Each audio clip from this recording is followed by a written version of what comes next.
இப்போ என்ன பண்ண போக முடியுமா? இப்போ நான் உங்களுக்கு காட்டுற ஒன்று அதை பாருங்க.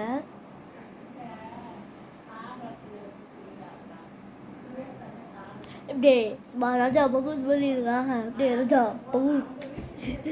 இப்போ ஏன்டா அப்படியே வேட்டு போய் வந்து கிரிக்கெட் விளையாட்டு வந்தாங்க. ஏன்னா கிரிக்கெட் விளையாட வீடியோ இல்லை, டைம் இல்லை கைஸ். அதான் இல்லை ஒழிச்சு ஒரு 7 லட்சம் வாங்கிட்டேன். ஆனால் என்னை சூழ்நிலை அழுகிறது. அதெல்லாம் தான் நான் போட்டு ஒரு கோவம் செட்டு.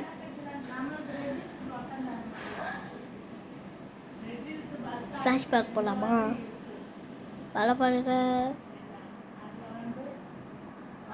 சும்மா சொல்ல ஃப்ளாஷ்பேக்லாம் போகல. அட்டிச்சு மாதம் ஏறி ஒரு ஓர் வச்சுட்டு கிரிக்கெட் எல்லாம் அந்த சமூகம் இருந்துச்சுன்னு சொல்லிட்டா கிரிக்கெட்ல பாலை கூட போடுறாரு. கரெக்டாக ஸ்டெம்பில் போய் போட்டுச்சு. ஸ்டெம்பில் போட்டவொடனே அவுட்டு சொன்னான்.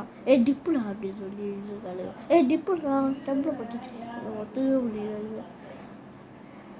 நான் ஒரு டீமு, யஷ்வந்த்னு ஒரு பையன், அவனும் நானும் ஒரு டீமு.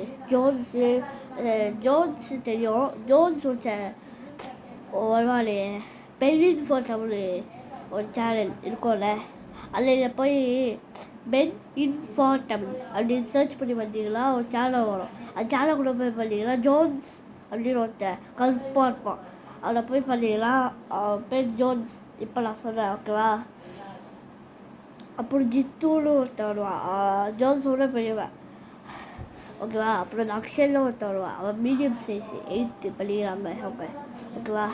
அவங்க தான் பெரிய பசங்க. ஆனால் நான் டெய்லாக விடுவேன்.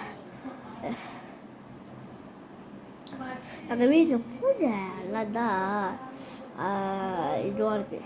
பூஜை அவங்களுக்கு நான் ஆட்டவா அந்த ஒரு சேனலில் ஜிடி தமிழ் அதில் பார்த்தீங்கன்னா ஒரு உஸ்மான் வந்து அப்படியே தாக்கம் போடுங்கல, அது பார்த்தீங்களா? செம்மையாக இருக்கும்ல. அப்படியே அச்சிரோட அப்படியே பறந்து போய் விடுவான். பார்த்து போய் கட்டி வச்சு விட்டுவாமே ஜிடி தமிழ். அது போய் நெஞ்சு சுடுங்கிடுவோம். அந்த உஸ்மானோட சுடுங்கிடும் ரொம்ப வலித்தாக முடியாமல் கத்துவோம். சரி பாய் கேஸ் இஷ்யூ இந்த மாதிரி நிறைய வீட்டு சொல்லலாம். லைக் பண்ணுவோம்.